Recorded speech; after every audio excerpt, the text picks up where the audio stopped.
Ang Magic ay nakikipagtagpo sa Celtics na may lahat ng laki. Isang panig at si Ben Carroll ay nakapuntos kasama ang foul.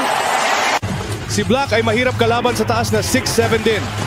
Si Tatum ay pumukol ng 3. Iyon ang unang pasok ng laro mula sa labas ng arko para sa Celtics. Patay na ang shot clock. Huling 5.5 segundo ng unang quarter. Lamang ang Boston ng 5. Si Black ay nag-unat at nag-layup. Nakasneak ng isa. Si Chris ay huminto para kay Zing. Huwag nating kalimutan na ang isang 6'10 na tao ay gumagawa ng mga galaw na ganyan. Siya at si Ben Carroll ay mga puting guwardiya at malalaki na maraming katawan. Magandang atake sa basket ni White sa serye na babalik sa Boston sa Martes ng gabi.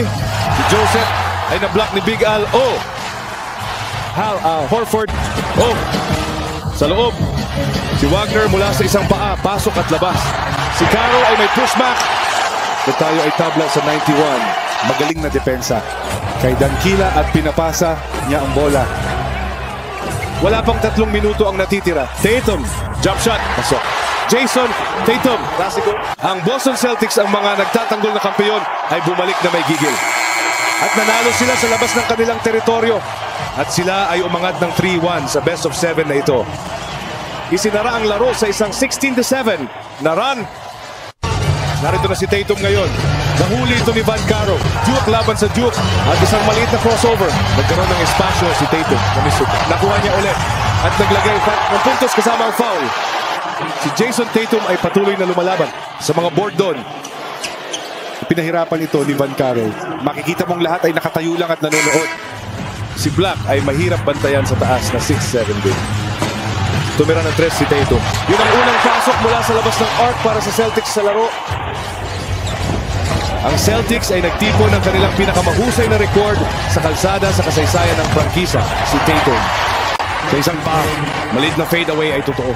Si Gary Harris ay binabantayan si Tatum. Hindi makakakuha ng hakbang si Tatum kay Harris. Ibaba ang balikan. Turnaround. Yung jumper sa baseline ay maganda. At hindi marami ang makakagawa niyan. Tatum laban kay Van Carell.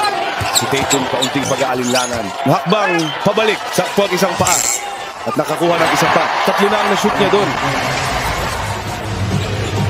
Naka-clock out sa 10. Shot clock ay nasa 3 na ngayon. Si Tatum ay sumasayaw kasama si Carell. Tatum. Matamis na! Pagigigante!